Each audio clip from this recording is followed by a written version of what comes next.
Welcome to the Let's Talk BS podcast. I'm Bryan. And I'm Sofia, and we're coming to you live from the 757, where we discuss real estate, culture, and current events. Hey, good morning, Sophia. How you doing? I'm doing pretty good. How are you? Doing well. Doing good, you know? I feel like we were just here. We were. I know. Remember I was talking about Groundhog's Day, about a month or so ago? Uh-huh. Yeah, it's like, feel like it's Groundhog's Day. We right back at it, you know? Right back at it, yeah. They said we were going to have, a early spring? Yeah. And it's cold outside. It well, is. It's not freezing, but, I mean, it's colder than it was last week. Yeah. It's a trip because you're right. Today is technically the first day of spring. Yep. And yeah, I had to even for myself, I had to put the kids' winter jackets on this morning for go to school where, like you said, lately, I mean, a couple days they didn't have to wear a jacket at all, you know, last week, or just maybe a thin long sleeve jacket. But, right. But this morning it was definitely a little on the chilly side. It was. Yeah. Absolutely. Yeah. I know this morning when I walked outside, I was like, whoa, hold on, wait.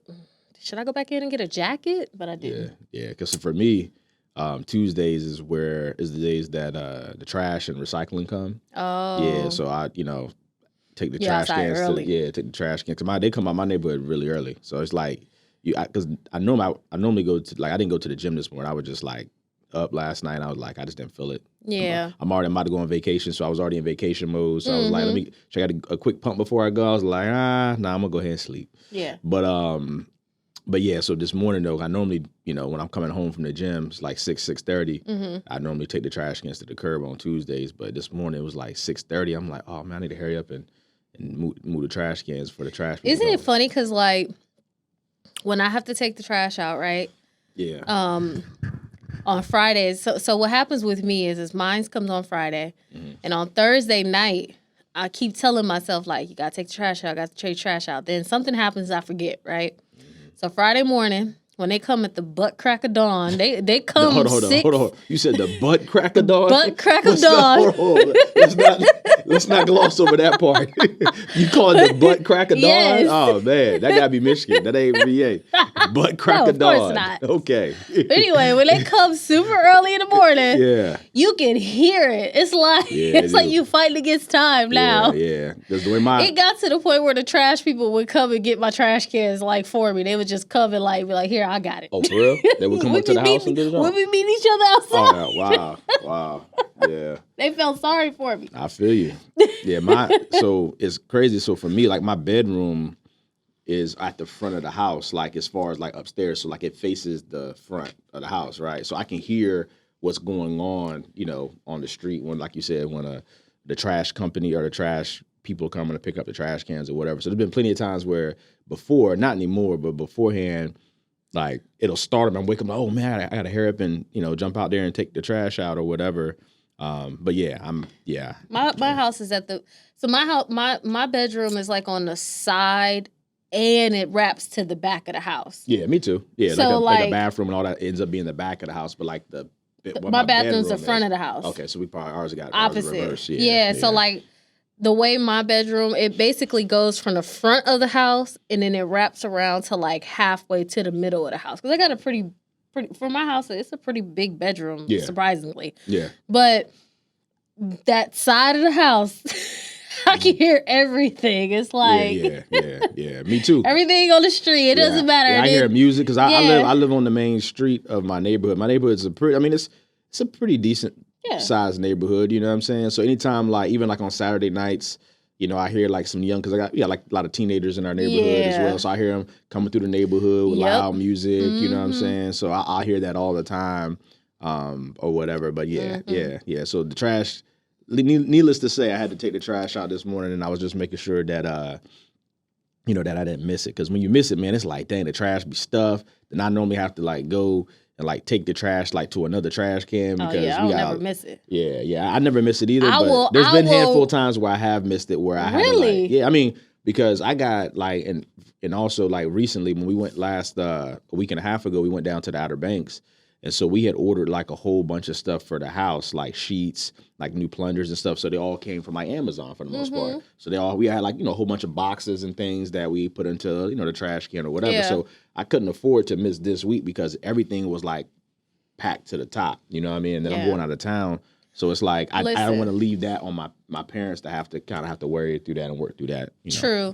So what I've done before when I've missed the trash, like, because in my neighborhood, I would say it's about, in my little community that's right there, we have about 200 houses. It don't feel like it is. That's not little. 200 houses? That's a big community. I mean, I would say your community probably bigger than mine. It's part because the houses are bigger, so it's probably larger. Maybe. We don't got 200 houses. How many in the houses neighborhood. y'all have? Sure, I know it's not 100.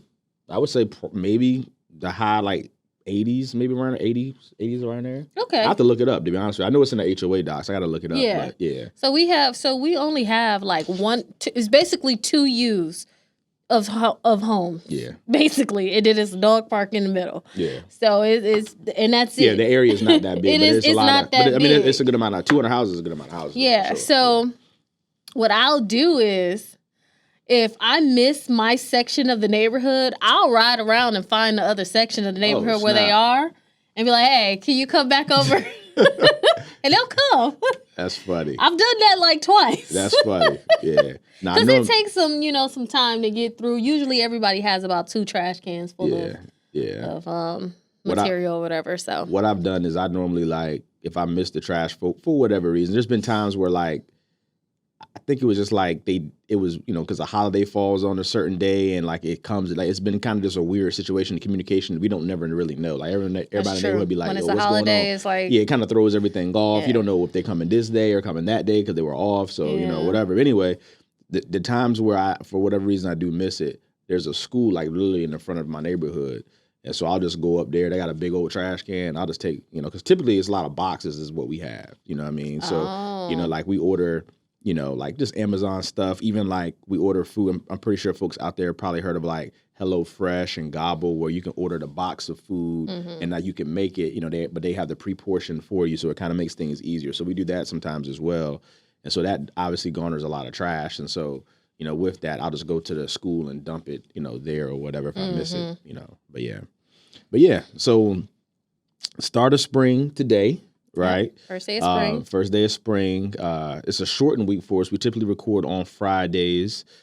Today we're recording on a Tuesday. I'm actually headed to St. Thomas tomorrow, so I'm looking forward to that. And I'm headed to D.C. Yep. Sophia's headed to D.C. on Friday. Yep. So, we're both going to be out of the office, I guess you could say, for a couple of days, getting some enjoyment and some pleasure time. So we wanted to make sure we still, provided y'all some insight on what's going on in our lives and also what's going on in the real estate and mortgage world. We had some big news come out. I was just about to say, look, even though we just recorded, some big news came out since then. Yeah, we had some pretty big news come out. So we're going to jump into that here in a little bit. But we wanted to make sure that, we gave y'all, what our perspective is on what's going on. Because it's a major change that I think is going to really change the landscape of how things are being done. I even seen some people talking, like it was on CNN and all that this past Friday when it came out. I had a whole bunch of different agents, reach out to me and hit me up and say, oh my God, you see this? Oh my God. One of the agents was like, man, I'm about to start working at Burger King now, man. I don't know what I'm going to do. People kind of panicking a little bit. I think it's not going to be that bad. I think it's not going to be as bad as people think, but I do think it's going to be a major change that people are going to have to adjust to for sure. Correct. Yeah. We'll get into that. Yeah. So what was, I guess we'll talk about, like we always do, what was your weekend like? Did you have anything that you do? I did an open house with an agent. Okay. This past weekend. The house was beautiful. It was like a townhome. It was a 3-bedroom, 2-bathroom, almost 1,900 square foot townhouse. Okay. 1-stall garage. I mean, it was a really nice townhouse. It was about a $400,000. So we sat there for a few hours. We had some people coming in. Of course, because I'm a lender, it's not really much that I can say about the house, because I'm not an agent. I don't show houses. That's not what I do. But it was funny because as we were standing there, like every time they had a question, it was always directed to me. And I was like, redirect. Please redirect. So they would look at me and then I would look at the agent like, what's the answer to this question? Did you have like a name tag on or anything? No, I didn't have a name tag on. Yeah. I don't even know where my name tag is. I was about to say, I don't even know what mine is either, but. No, I just introduced myself. I had my business cards out. Okay. We had we had like a what I did is they made a flyer for the open house, and on the back I put like the cheat sheet. Remember when I asked them? Yeah. Mm-hmm. So it had like the different products, and it had my information. So, I mean, it doesn't matter if I had a name tag on, honestly, to be real. Yeah. When I say I'm a mortgage banker, that goes through one ear and out the other. And they're like, well, can you still show me a house? Yeah. No, ma'am. No, sir. I cannot. I honestly think, though, seriously, I think most folks don't really understand what that is, like what a mortgage banker is. Like I think a lot. I'm serious. I mean, that's true. You know, I think that they see you there at the home, right? Yeah. And so they obviously in their mind feel that you know about the home in some form of fact, even though you're there for the more of the financing aspect of it. I feel like they still like, hey, well, still I want to know information. You know what I mean? Like I know for myself, you know, I didn't realize what a mortgage loan officer, mortgage banker was until like I was in college and I learned about it. Like, but if I didn't meet a person that was in the industry, like it would still be foreign to me. I would always think that, hey, you go to a bank and then that's how you get a loan for a home, just like you get a loan for a car or anything like that. I didn't really think about, you know, that piece of it. I always thought the real estate agent kind of handled all that stuff until I found out later on. So, yeah. Okay. Well, yeah. I guess, you know, working in banking, my experience is a little bit different. Yeah. I learned things from a different perspective because I was 19 working in a bank and I knew who the mortgage banker was. You know what I mean? And no, they weren't. Like, I think that now our position has kind of gotten a little bit more laxed, right? Especially since the pandemic. I think the pandemic really got us. Everybody. Everybody. But we really got to be a little bit more comfortable. It used to be where we used to have to be suited and booted everywhere we went, you know. And now it's a little bit more relaxed. Yeah. Like you can get away with wearing some jeans and a nice shirt and nobody will look at you indifferently. Sure, that's what I got on right now. Right. Yeah. Exactly. Mm-hmm. I actually came dressed today just because it was Tuesday and I didn't know who was gonna be here. But yeah. Yeah, I've definitely got lax. I ain't gonna lie. Like, and I'll say this: I remember when I first got into the business when I was young. Like, I used to wear like suits every single day, and it just like I used to be so bad because I would see my friends and stuff. Like, I would get up with them after the fact, and I didn't want to be wearing what I was wearing, like to kind of hang out or go to a bar. So I would have to always go home and change, and end up being late and all that. And so just like I used to dread, you know, having to dress up, you know, every single day for work. And so like once I kind of got myself established a little bit, like I started not to dress up as much. I would still dress up, but just not as much. And but coming out of the pandemic though, after the pandemic, like man, like I can't tell you the last time I wore a suit for work. Like I mean, I wore a suit like for like an event, like you know what I'm saying? Yeah. But like just like to go to work, I mean, that's been years. Like it's been a while. You know? Dang. Yeah. Just I don't know. It's just it's almost like some resentment there because I feel like you wore I've done it for so my long. whole life, man, my whole life. So it's just like my whole working or life, I would say. So yeah. Now that I think about it, honestly, I've always since I was 18, I've always had to dress. Since I've been 18, we're not gonna talk about my jobs before 18, but since I've been 18, I worked at Victoria's Secret. And I used to have to wear black slacks, black blazer, and any shirt underneath.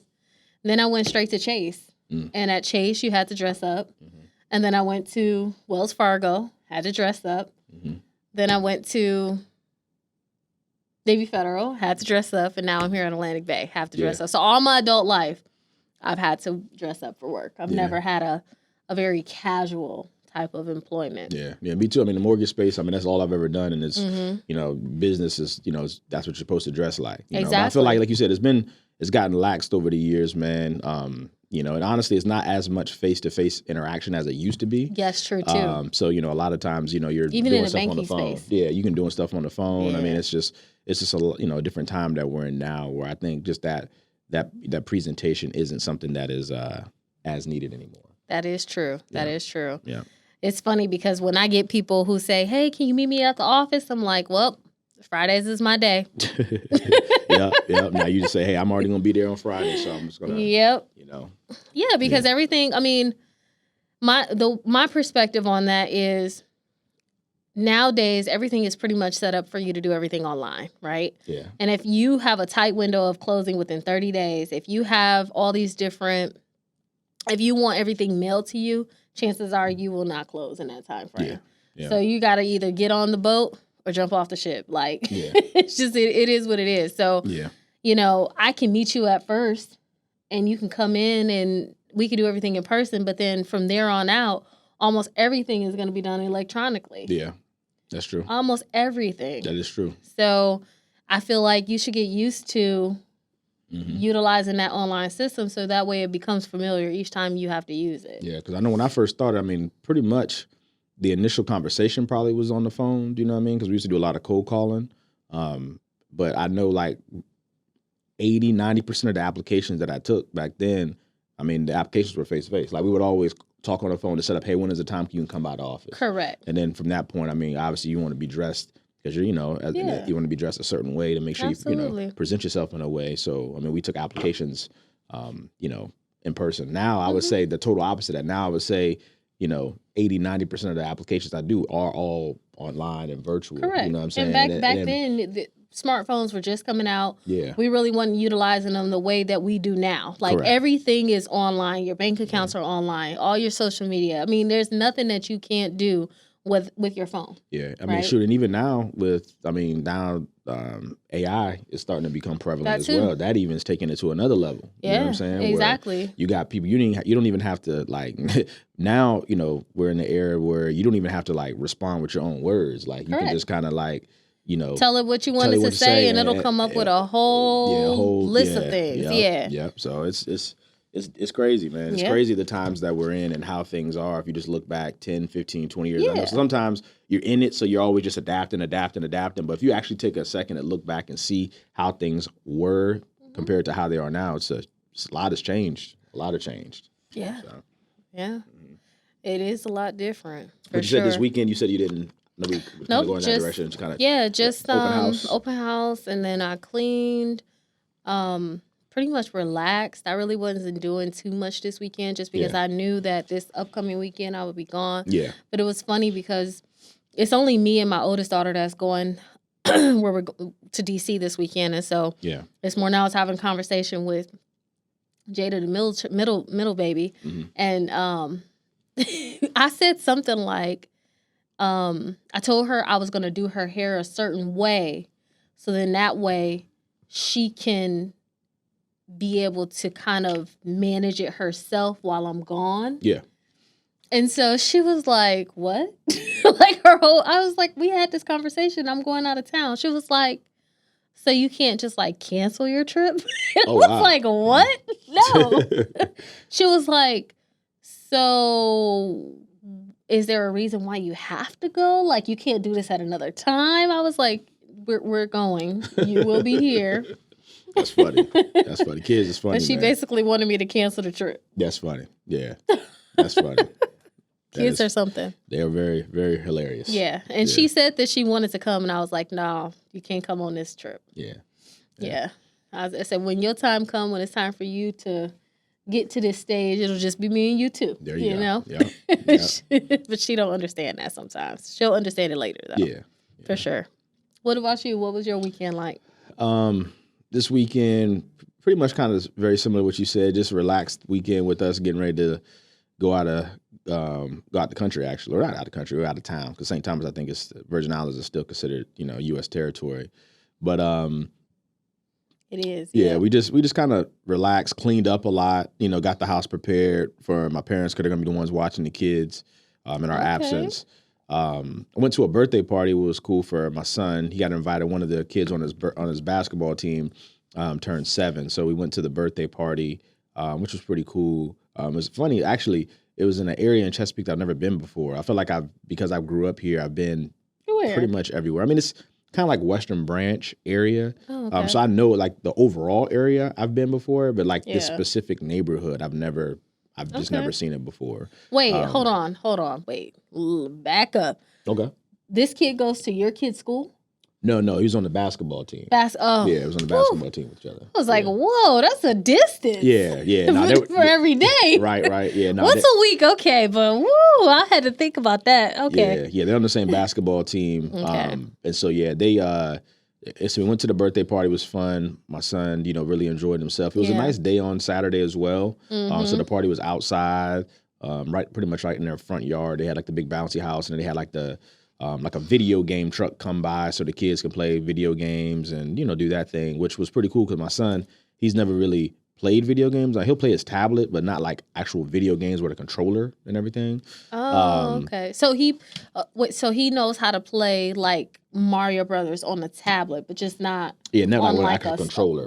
Yeah, and not like it's like a PlayStation or Xbox type of controller. Okay. Yeah. He's just the tablet stuff. When you move your finger, you do that type of thing. He does that all day, every day. But like actual controller where you got A, B, X stuff, he's never. I thought that he was new to like gaming, like in general. Like he's never seen Mario Brothers as a game. Nah, just I guess the console and how the game is being played. Okay. Yeah. So that was pretty cool for him to see that. You got some upcoming birthday gifts and Christmas gifts that you can. We'll see. I don't know. I'm a kind of not this early, but I mean, it's gonna come. Yeah, of course. Yeah, it's gonna come. It's inevitable. But yeah, so it was pretty cool for him to experience that. He was kind of frustrated at first because some of the kids that you could tell had already been playing the games. And plus, my son's 5. The person who had the birthday was turning 7, so the kid is a little older than him. You know what I mean? So they're a little bit more advanced when it comes to certain things. They know a little bit more when it comes to certain things. So, it was just cool to kind of see him like navigate that type of situation and still have a great time when it came to that. Yeah. So the birthday was pretty much the highlight. Then Sunday was St. Patrick's Day. Oh yeah. Sunday we cleaned up. I cooked on the grill, which was really, really good. Made some hot dogs and some chicken wings. It was really, really, it was really, really good. Took the kids outside, threw the football around with my son. My daughter was playing in the grass and the dirt as she loves to do. I made some grass and the dirt. Yeah, she likes that gardening. Like, so she like in her backyard. She likes to dig in the dirt and find rocks and make break tree branches and just do that stuff. She just loves that stuff. Like, she'll literally stay out there for hours doing that. That's funny. Yeah, my daughter used to like rocks. Yeah, a lot. Yeah, and we actually used to. She used to paint. So if you go to like the city parks and stuff here in Chesapeake, if you really pay attention, obviously you got to really pay attention, but people leave colored and painted rocks in the park. Okay. And so what my daughter would do is when she would find one, she would pick it up, she would take it, but in exchange, she would go home and she would paint her own rock, and then we would go back to the park and put it down. Or sometimes we'll already have them and just kind of like exchange them out. Yeah, that's what's up. Yeah. They got like little kits for it too, because we used to do that. That's what she used to do, is paint rocks. It sounds crazy, but my and daughter, it's like she's the like smooth rocks. So I don't know what they're called, but they're probably about that big. Yeah, so my daughter, she got a smaller. Smooth. They're like that big. She like the ones that are a little smaller. Basically, like like a little pebble rock or whatever. And then you paint it. Yeah, like so.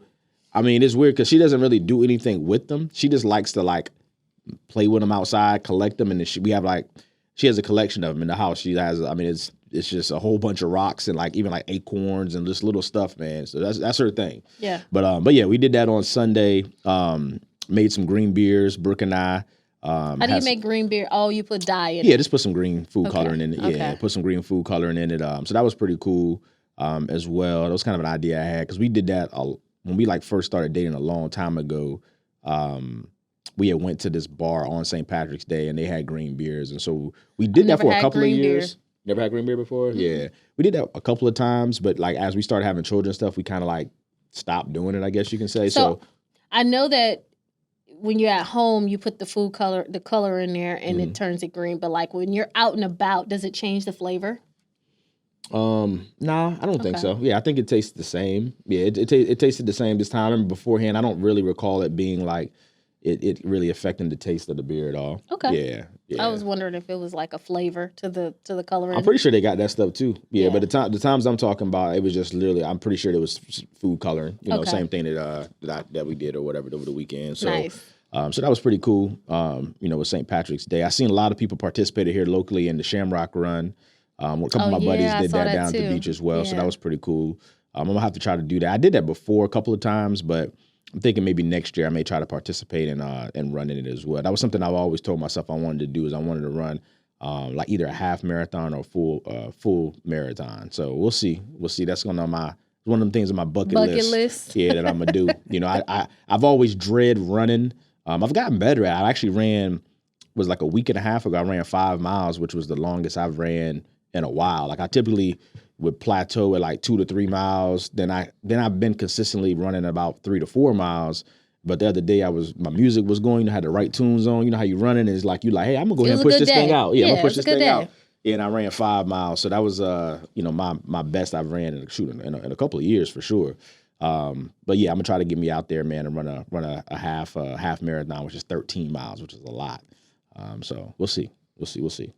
But the good thing is you don't have to run it all. I mean, you can walk some of it.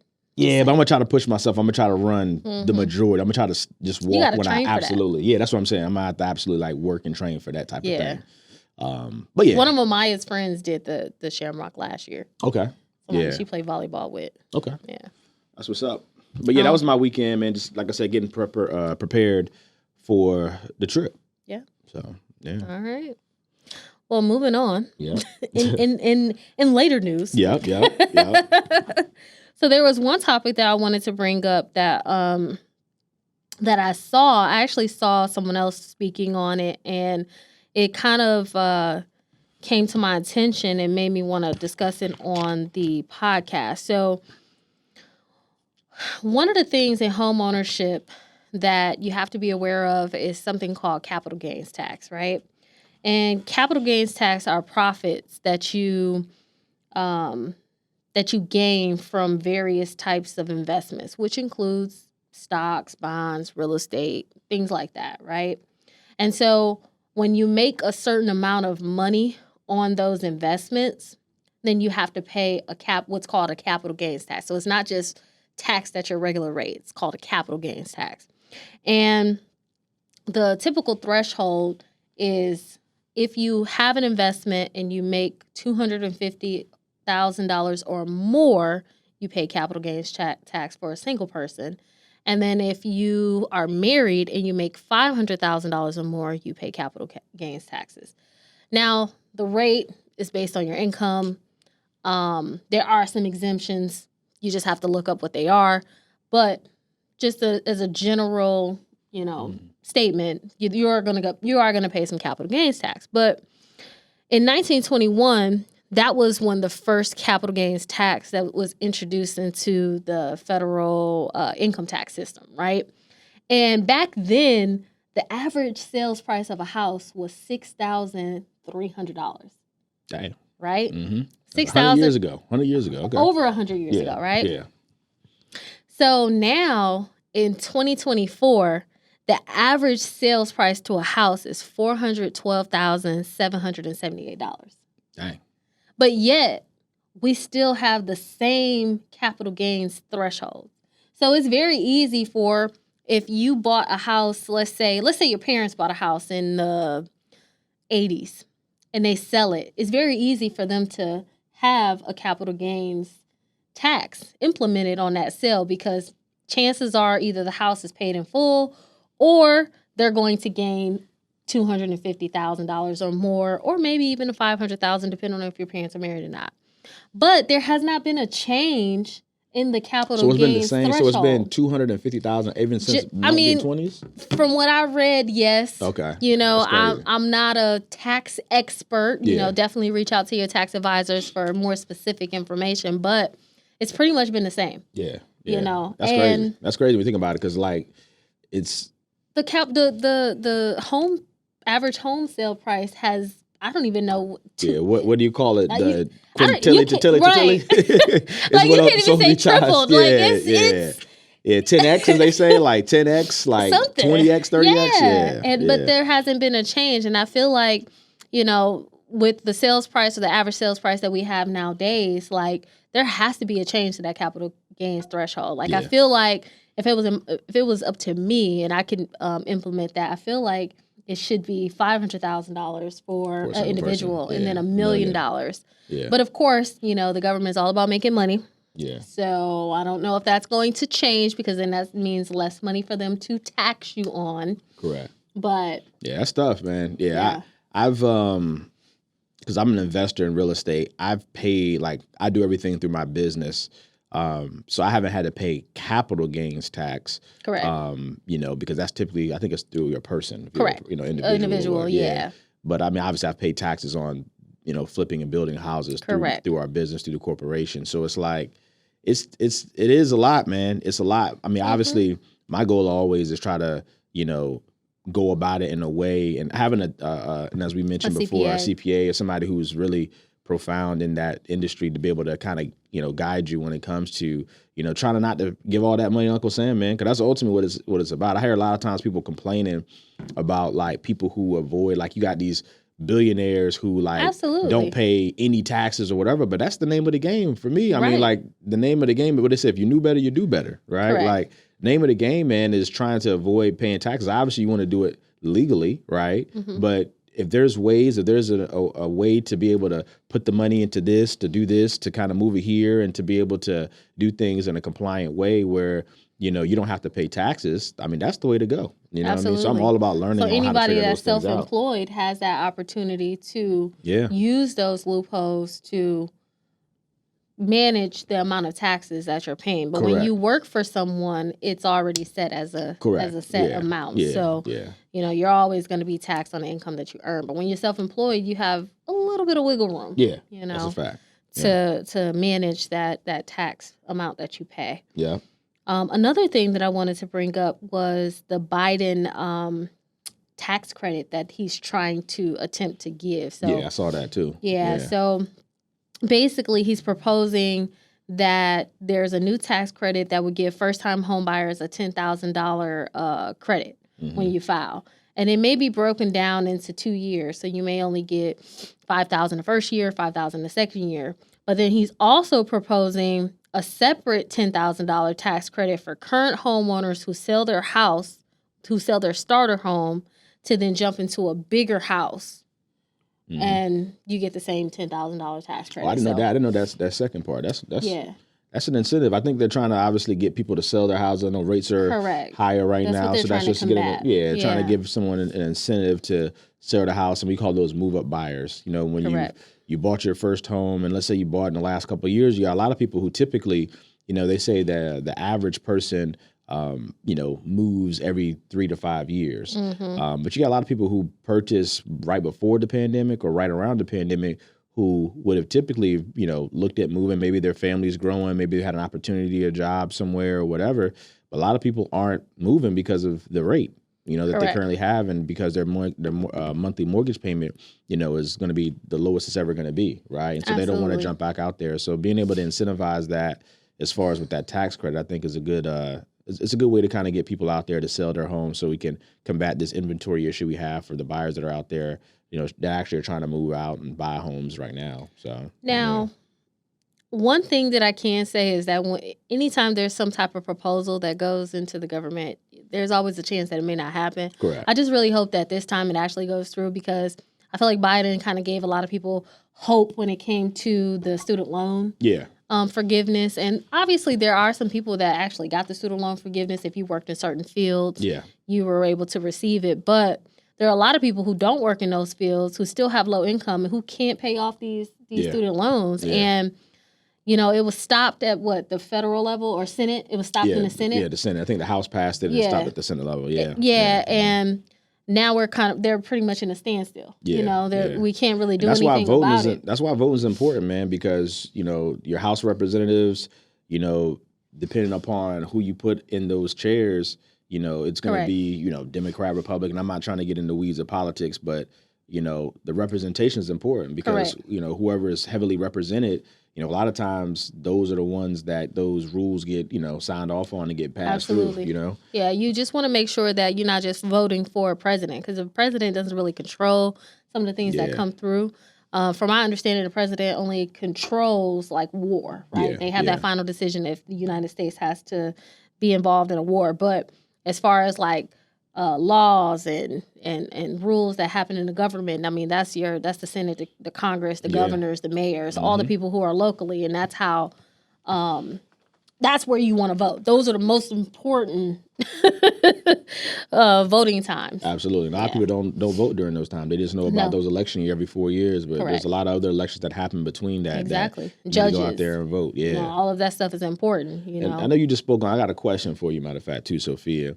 What is your outlook on, I know you have a daughter who's, getting ready to, probably go to college here very soon, or look at least thinking about going to college. I was having a conversation, I think this was maybe like 2 weeks ago, with one of my buddies about college. And, we had two different outlooks on, we had some similarities, but two different outlooks on, I guess, the, just the thought of it or whatever.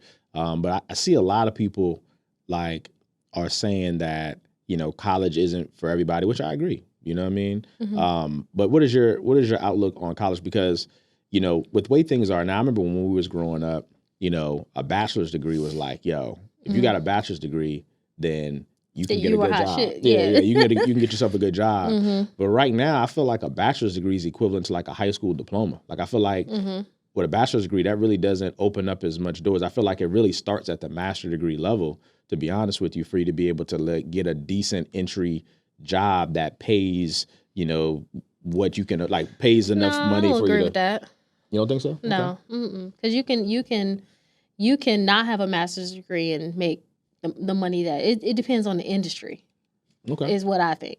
Okay, but go ahead. Yeah, no, I mean we were just talking about the avenue of going to school versus going into the workplace during that time and gaining experience in that field versus going to college. Like obviously there are some jobs, there are some careers that you're going to do that you're going to have a college degree for. So I'm not obviously I'm not a lawyer, a doctor. Those jobs and those careers, I'm not talking about that. But I'm talking about, just your working class job, working at the shipyard, being an electrician, whatever that field is that you do. If you really look at it, that a lot of times when you go to college, the amount of money that you make coming out of college with that degree, and obviously most of the times you're going to have debt that you're going to have as well coming out of that. So kind of taking all of that into account versus starting in that industry right out of high school, maybe doing like an apprenticeship, or maybe doing something where you're you're able to sign into a program where you can learn that industry, on the job type of training, and not have the same type of tuition that college that you may potentially have to have with college. A lot of times, and I've even speaking to this HR, I'm helping this buyer right now who's an HR director. She was telling me what they look for a lot of times is just experience. So they'll take somebody, if somebody has a degree in that field and then somebody has 4 years of experience working in that field, they covet the 4-year working experience in that field versus somebody who's just been taught that, that field or whatever while they were in college. Correct. So, that's kind of how I think. I think that, and depending upon how you approach college, I mean, the good thing about college, I think, is relationships, the people that you meet. That's really the best part about that, for real. If you're not going to explore, one of those jobs that you actually, or careers that you actually have to have a degree in to be able to pursue.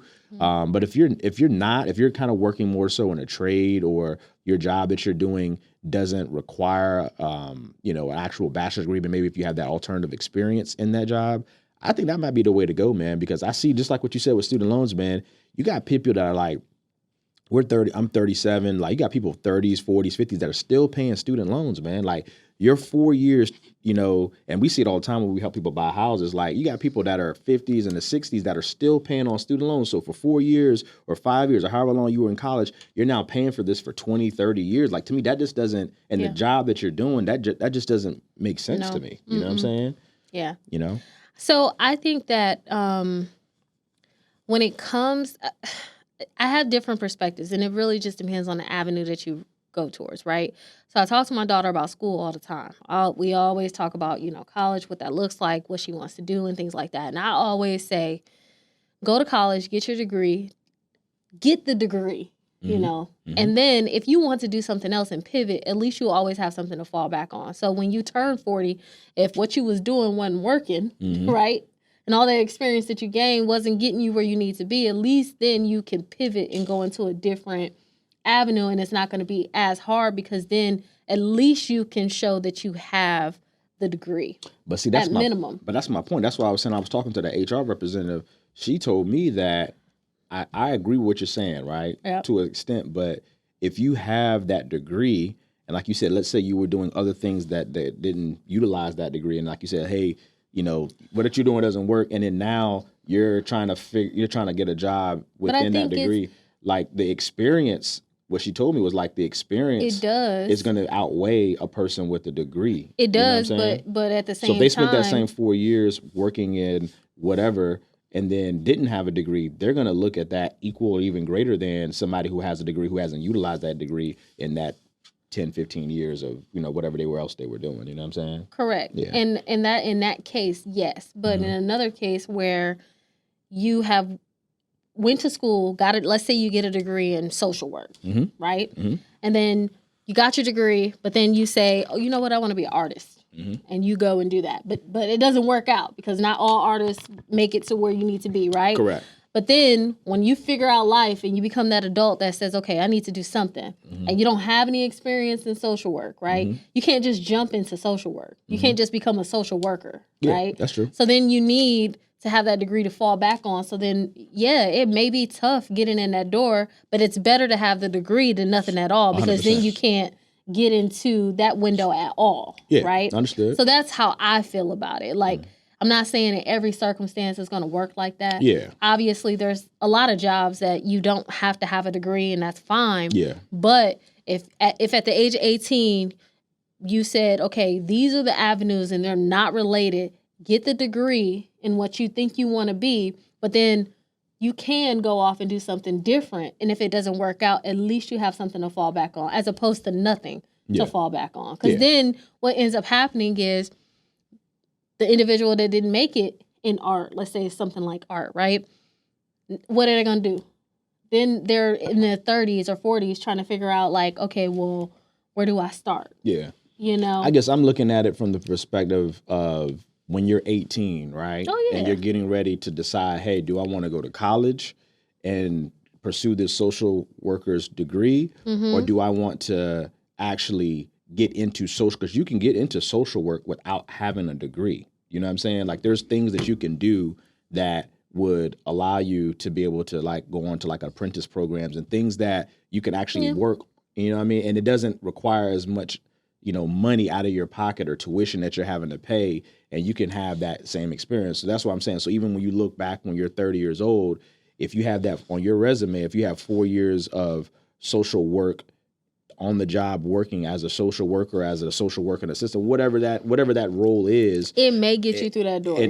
Versus having a 4-year degree in social work, like what an HR director told me is like they're going to look at that as equal. Like it's not like the degree stands out more than a person working in that 4-year field. And a lot of times when people are doing that and that are trying to get that degree, I mean they're having tens and 20s and 30s and 40s of thousands of dollars of debt that they're paying on, which true. also is enabling them to be able to do certain things too. That's true. Versus, not having to, come out of pocket and do certain things or whatever, So it's just something to think about. I mean, I didn't want to get too deep in it, but it is something that I see that, now that, the way things are, the internet, I mean, that's what it comes down to is the internet, and how you can do things, a lot differently than it was, the 90s or the 80s and even early 2000s where, you can work and do things that don't require, a degree, anymore. You know what I'm saying? True. Yeah, I feel like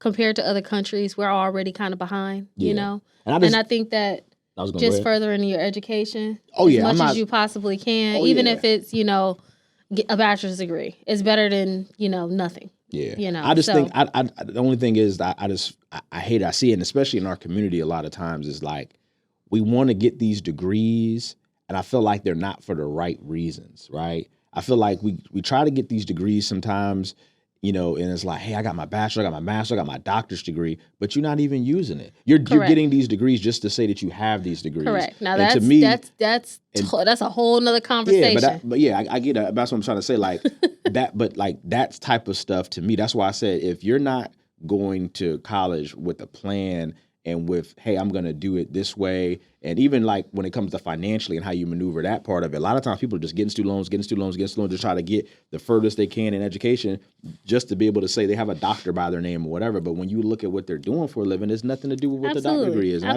I just hate that in our community where like, hey, yo, there's other ways that you could actually get the same type of education or the same type of experience and be looked at on paper the exact same way without having to go so far in debt. And so that's just something that just isn't, I see it, man. Like you just have to have a plan. Yeah, you gotta have a plan. And I know people change their mind and stuff, you know, but even if you change your mind, just how you go about things, man, is very important because you could really like people getting that debt that early in their life. That really can affect them in so many different ways that I think people don't really think about. Yeah. I mean, as far as like, okay, what career you could potentially go into, buying a house and being able to start that equity and start that generational wealth, as everybody likes to say. You know what I mean? Like all those things are hampered by you taking out all these student loans, you know, earlier on in your career, your life. So yeah. That is true. Yeah. Now, speaking of, kids, younger children, right? Yeah. Mm-hmm. I saw recently in the news where Planet Fitness. Uh-oh. What's going on with Planet Fitness? There was an older lady who was in the locker room at Planet Fitness, and there was a by eyes. I mean, they were part of the LGBTQ plus. I think I said that right. Okay. I think they're part of that community, right? But they were in a bathroom, and by the eyes, they appeared to be a man in the bathroom, and he was shaving. In a woman's bathroom? In the woman's locker room. Locker room, wow, okay. And there was a 12-year-old girl in there in a towel preparing to shower to get ready and leave. You know how some people shower and get ready in the locker room. And 12 years old, but she had an adult with her, but go ahead. And the elderly lady who was there said something.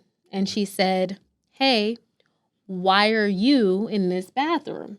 And he responded and said that he was a transgender. Mm-hmm. And so there was this uproar online where that was a problem. But then Planet Fitness, they actually kicked the woman out, the elderly lady, and allowed the man to stay, or the trans person to stay. Yeah, I mean, in the locker room. But from my understanding, though, that's why stuff is so tricky now, man. It's crazy, man. They even doing that. Like it's crazy. So it's crazy because I think like when it comes to like rules and regulations, I think they probably did the right thing as far as what you're supposed to do, which to me is the wrong thing. Like I know you're not supposed to question and stuff. Like I was having a conversation with I went and had lunch yesterday with an agent, and we were talking about like our children and just about like schools and like private schools and things of that nature. And she was talking about, she's looking at trying to get her child into another school because of a very similar situation where there's a kid, and I think their kid's like in middle school or like I think it's middle school if I'm not mistaken. But there's a kid that identifies, so he's a boy, right? He was born a boy. He was born a boy with boy parts, and he identifies himself as a girl. So he dresses up just like a girl, wears dresses and everything, and he goes to the girls' bathroom. And like there's a big uproar about it, the school and because from my understanding, like you can't, and the way she was explaining to me, which I actually kind of heard, but I don't have the experience in it, but like you can't discriminate, I guess, when it comes to that transgender people who identify. So if they're saying that, hey, they are a girl and that's what they're identifying as, and they want to use the bathroom and it's a girl's bathroom, that's the bathroom that they're supposed to use, or if it's like a gender, how they have the bathrooms where it's like both genders can use it, or all three genders, or however many genders there are now can use them. So there was uproar because people were like, yo, these are kids. Like, why are they having to like make these types of decisions and be around this? But it's crazy, man. Like, shit, that's crazy. There's even, I'm not even talk about my personal experience with my children, but yeah, that's tough. That's a tough situation to be in. Because what do you do? Yeah. I was thinking the same thing because I was thinking from a perspective of being a parent, and I was thinking about, I have this young teenager, right, that has ladylike parts. Yeah. Right? She Yeah. looks like a young adult, Yeah. right? And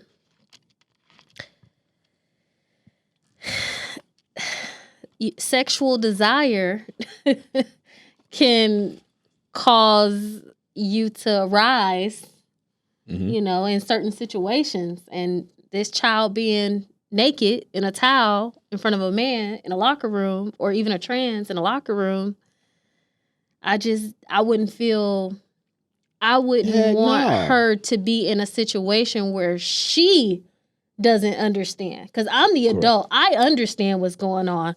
But her as a child doesn't understand. And I know we could say that I'm supposed to educate. But what if the parent doesn't want to educate? Then what? It's just... Slippery slope, man. It is. It's a slippery slope. It definitely is. And hopefully I don't want to say it changes, but hopefully they can come to a resolution where everybody's happy, right? Yeah. Where we can have women, or I think they call it cis women, or people born as a woman. I really don't know the right way to say it, but hopefully, we have our rights, trans have their rights, and then men, have theirs. And everybody is like comfortable. Yeah, it's crazy. And it feels like now it's taking one person's rights to make another person happy. And we just have to come to a point where everybody's happy. Yeah. And it's tough. Yeah. It's tough. It's very tough. Yeah. Now, breaking news. Boom, boom, boom. What we referenced earlier today. Right. NAR and these changes. Yeah. Oh, my goodness. Man, my phone was blowing up on Friday. Yes. It was right around lunchtime. I was eating lunch. And I started getting texts and phone calls. People saying, you see this, you see that, you see this, you see that.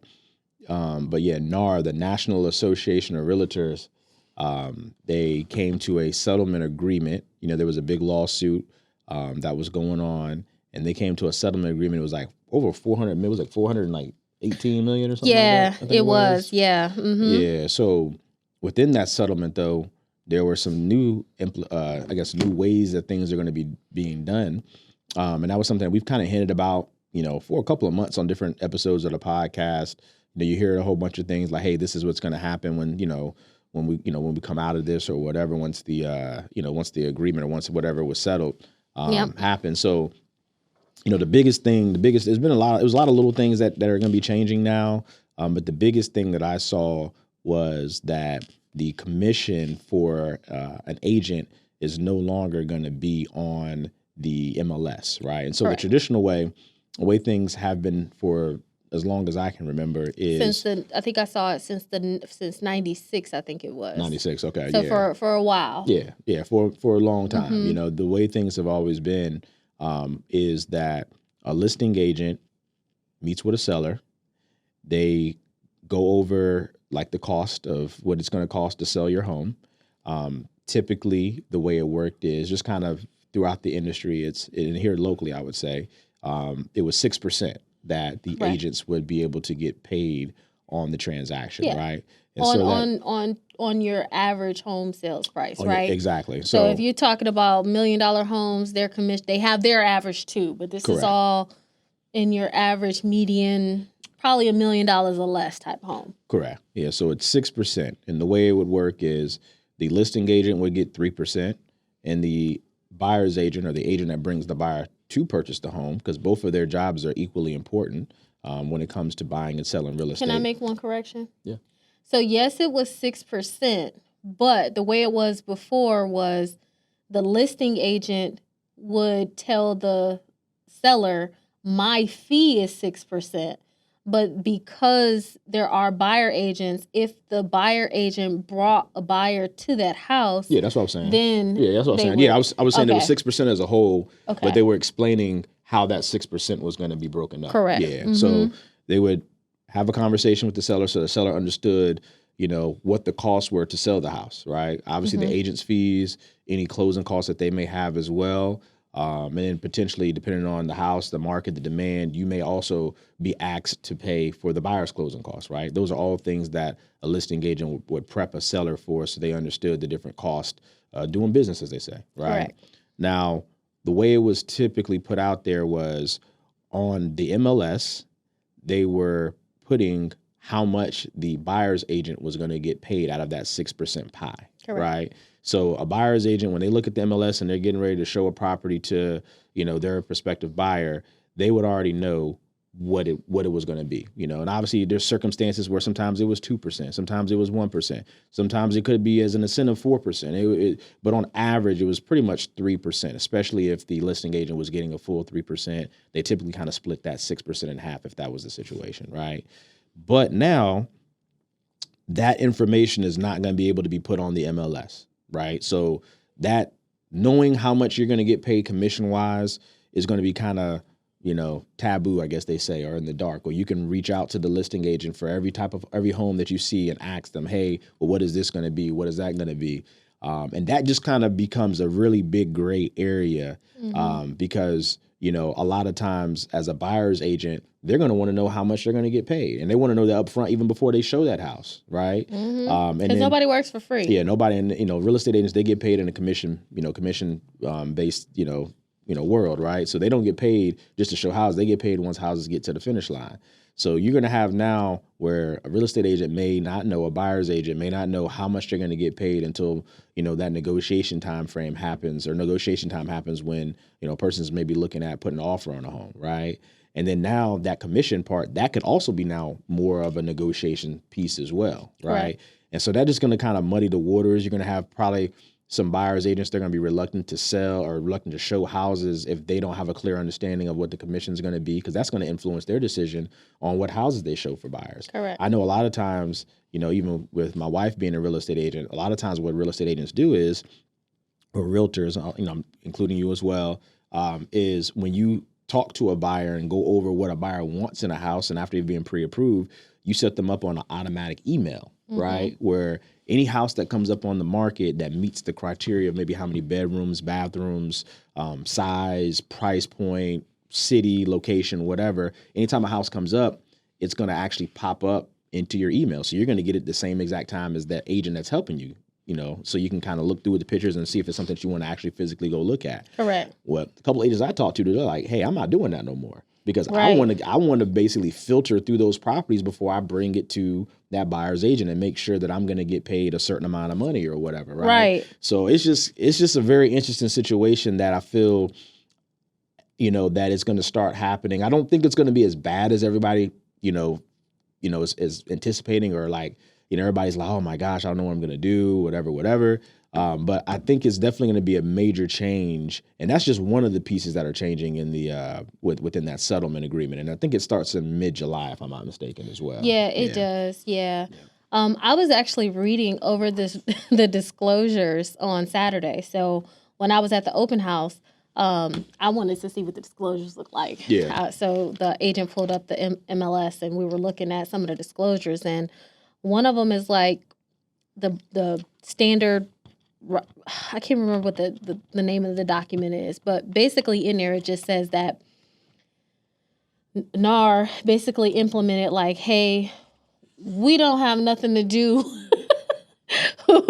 with the sales commissions. That is completely negotiated between you and the listing agent and the buyer. And it basically just kind of, it adds verbiage to wipe their hands of it so they don't have to be included in it. But from what I saw, I mean, the listing agent can withhold the commission and say, well, submit an offer and then I can tell you how much you're going to get paid, right? They could say that.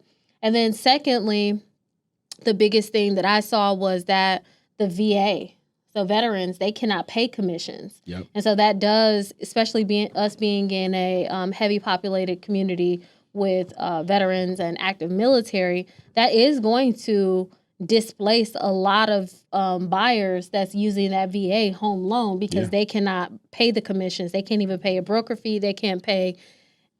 There's a list of things that they can't pay. Yeah.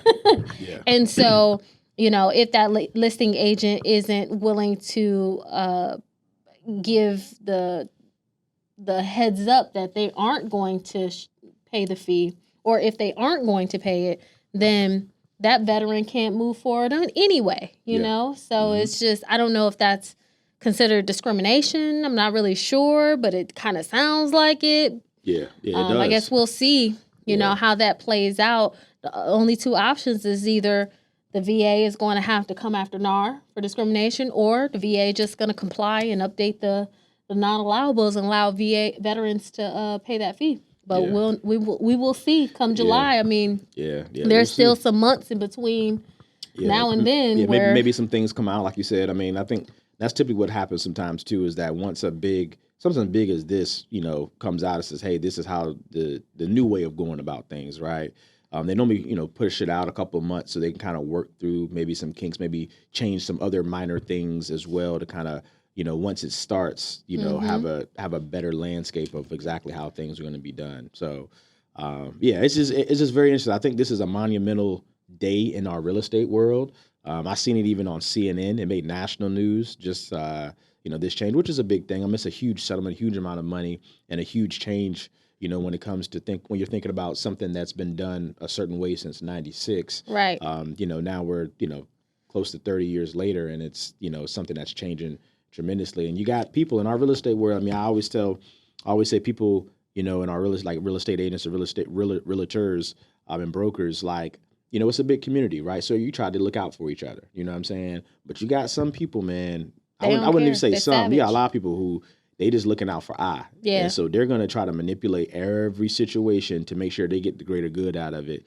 And a lot of times those people don't last but so long because it's a small world for real when it comes to, you know, this real estate world. If you decide that you want to take the full, you get a bad name. Yeah, and people start seeing your stuff and they're just not going to deal with you. Yeah. You know, but it's just interesting, man. I'm really. And then on top of that, you know, it's going to cause a lot of real estate agents to want to become listing agents, right? Yep. And so some of those people who are dominant in the listing agent side of things, if they tend to go that route, then it's just going to be a lot more buyer agents that are gunning for that listing agent side. Correct. And so they'll make it right. Correct. You know, with or without you, you know. But then I'm also thinking about it from the standpoint of like, you got, you know, because people are, you know, 6% has been the kind of the norm. That's people have been doing for a while.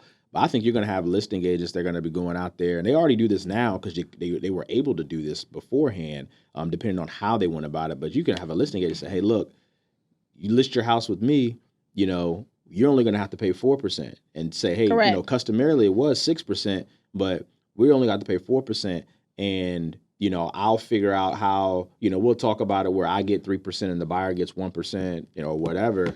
And so therefore that incentivizes that seller to try to go with them, because ultimately a seller's, their number one, you know, goal is to make as much money as possible. Correct. You know what I'm saying? So if you can incentivize like, hey, you go with me. So when you go into listing appointments and hey, instead of, you know, paying the typical 6%, you list your house with me, you only have to pay 4%. So that's an extra sometimes $6,000 to $8,000 that a person can make, even more than that, depending on the price point. So you're gonna have people who are actually gonna have that niche and attack listings and be able to try to gain listings in that manner. Is true. You know? But what could happen in retrospect, right, is that could happen. You're right. But then that house could sit on the market a lot longer. And so they could potentially not have their house sell as quickly as they thought it could. And then what happens after that?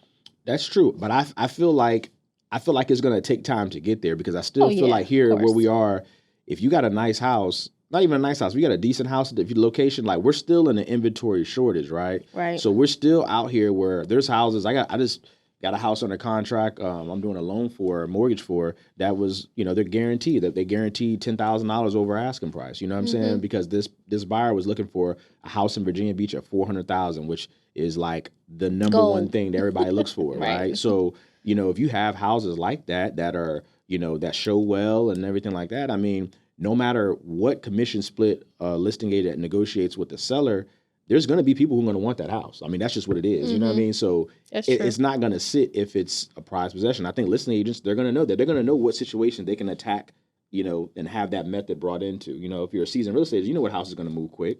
So you know, hey, I own this house because I know it's going to be a high demand for it. Hey, this is what we're going to do. Yeah, right? that's true. You know, so. But yeah. Well, more to come. You know, Yeah. we'll definitely keep checking in and let you guys know what we're seeing out here. And Yeah. it's about to be a dog world. Yeah. Wild, wild west, as I say. You know, it's about to be definitely, you know, a dog world for sure, man. So we'll see. You know, I'm a very ethical person, so I'm hoping that people, you know, stay on it, and most people kind of look out for each other. You know, because you're on one day you may be on one side of the transaction, and the next day you're gonna be on the other. So you want that love, you know, to flow both ways. But we'll see how people do. I already know people always manipulate things. So I already know how it's gonna be. Oh so yeah, we'll see. All right, guys. Well, we hope you enjoyed the podcast. You can follow us on Instagram and Facebook. Mine's is SKB_mortgage. And mine is Bryan, BRYAN _Royster. All right, we'll see you next week. See you next week.